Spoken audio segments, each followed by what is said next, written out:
Bom dia, meus amados, a minha saudação a você em nome de Jesus. Hoje é 3 de abril de 2024, quarta-feira. Vamos continuar aqui meditando na palavra de Deus. Nós estamos vendo o capítulo 15 de 1 Coríntios. Hoje é o versículo 50, 51 e 52. Vamos à leitura da palavra. Diz assim a palavra de Deus. Isto afirmo, irmãos, que a carne e o sangue não podem herdar o reino de Deus, nem a corrupção herdar a incorrupção. Eis que eu vos digo um mistério: nem todos dormiremos, mas transformados seremos todos.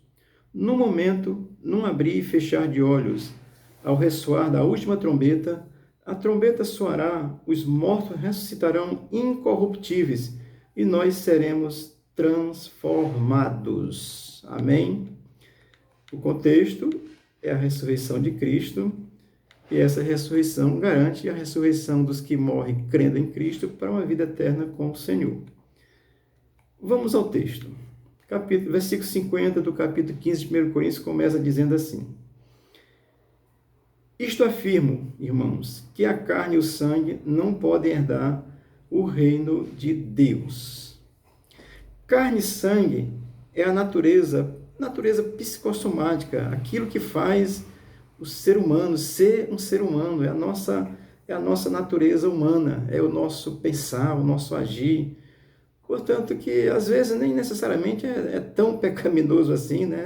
Às vezes é até uma pessoa boa, mas o fato é que não é transformado pela fé em Cristo. Então, essa natureza carnal que não é transformada pela fé em Cristo, continua sem possibilidade de herdar o reino de Deus.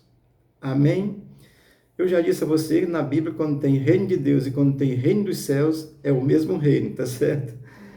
Mas o que não é a carne e sangue é essa carne que é pecaminosa, que foi criada a partir de Adão, e se não tiver uma transformação espiritual pela fé, não herda o reino de Deus.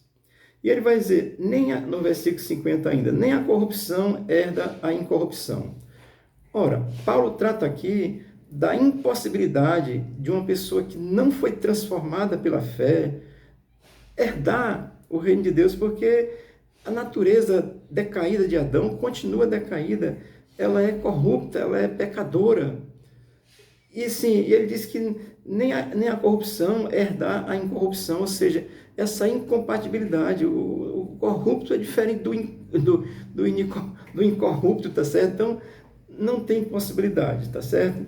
Essa possibilidade do ser humano, sem a transformação, herdar o reino de céu dos deuses também está no mesmo sentido. O versículo 51 diz o seguinte: Eis que eu vos digo um mistério. Paulo chama atenção aqui para um assunto que ele ainda não tinha detalhado, assim, de uma forma bem clara, que é a questão da ressurreição. Então ele chama isso de mistério, né? Ou seja, o que ele está chamando de mistério aqui? Não é entrar no reteté não, tá certo? Isso é outra coisa. Ele está dizendo aqui, é isso que eu vos digo, um mistério. É o mistério, claro, da ressurreição, que até agora ainda não estava tão bem claro, mas agora ele vai tratar de uma forma bem clara, então ele está chamando de mistério. Isso que é a ressurreição. E aí ele vai agora explanar como é que ela vai acontecer. Portanto, assim, esse mistério de como será, como é que pode ser isso, agora vai ser ensinado. Por isso que ele está chamando de mistério. Agora ele vai começar a explanar como é que vai acontecer. Por isso que está chamando de mistério, tá certo? E o mistério é o seguinte, ele continua no versículo 51, dizendo assim: nem todos dormiremos. Ou seja, Paulo está no seu contexto, ele está vivo, está escrevendo, então ele usa o verbo no tempo presente, onde ele está vivendo naquele contexto. Paulo agora já morreu, a Bíblia diz que os que morrem crendo estão dormindo, estão aguardando a ressurreição. Mas ele diz, nem todos dormiremos, ou seja, isso é com relação à morte física.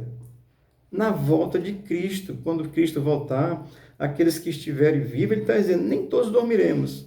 Ou seja, não passaremos pela morte naquele aspecto de morrer, ser sepultado e tal, apodrecer, virar pó, não. Mas ele vai dizer, mas transformados seremos. Ou seja, na vinda de Cristo, esse corpo que estiver vivo, se fosse agora, esse vídeo não chegava nem ao final, oh glória a Deus. Mas vai dizer, mas transformados seremos. Ou seja, esse mistério agora está esclarecido. Na vinda de Cristo, nem todos vão morrer. Vai ter crente vivo na vinda de Cristo, tá certo? Portanto, ele vai dizer, mas transformados seremos. Portanto, na volta de Cristo vai ter crentes vivos, pessoas que têm crido em Cristo, vivos na terra. E nesse momento tão glorioso da vinda de Cristo, os que estiverem vivos, teremos, estou dizendo teremos, porque se for quando eu estiver vivo, teremos. Se eu for pensar no futuro, terei. Portanto, na vinda de Cristo, os que estiverem vivos, eles receberão corpos transformados. Portanto, corpos incorruptíveis, porque é corpo dado por Deus, é um corpo celestial. E para entrar no reino dos céus, porque no céu não entra pecado, Cristo vai transformar esse corpo pecaminoso, corruptível, em um corpo não corruptível, tá certo? Um corpo incorruptível, tá certo? Isso na vida de Cristo. Portanto, como vai se dar. Agora o segredo está sendo dito. E a continuação do segredo, do mistério que ele está revelando, ele vai dizer, no momento, não abrir e fechar de olhos, ou seja, vai ser instantâneo. Quando pensar um momento, fiquei calado um instante aqui, já passou, né? Isso é uma unidade indivisível de tempo. Paulo associa essa unidade indivisível de tempo. Já foi. Ele compara a um piscar de olhos, isso é instantâneo. Você menos esperar, sumiu aquele que estava crendo do teu lado e você ficou. É a verdade bíblica. Portanto, ele está esclarecendo como é que isso vai ser. É como se fosse um piscar de olho, uma situação instantânea. E ele diz, vai continuar dizendo no versículo 22, no versículo 52 de 1 Coríntios 15, que ele diz que é ao ressoar da última trombeta. Ora, os israelitas, o povo judeu, naquele contexto, eles associavam a questão da trombeta a essa questão de festividades, vitórias, quando estavam celebrando alguma coisa. Então a trombeta tocava para declarar que havia alguma coisa futura ali a acontecer.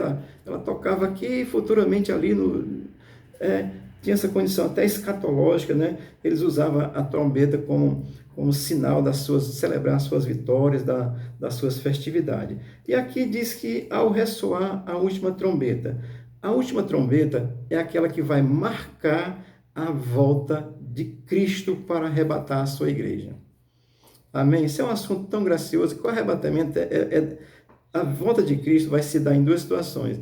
Cristo vem nos ares, arrebata a sua igreja e depois ele vem para a terra com o seu povo para reinar. Já falei sobre isso, mas posso voltar a falar que é um tema interessante, atualíssimo demais. Portanto, ao ressoar da última trombeta, essa trombeta ela é a última a ser tocada, ela marcará a volta de Cristo, é o sinal do arrebatamento da igreja, daqueles que creem em Cristo enquanto estiverem aqui na terra. Hoje, tá certo? O dia de crer é hoje, tá certo?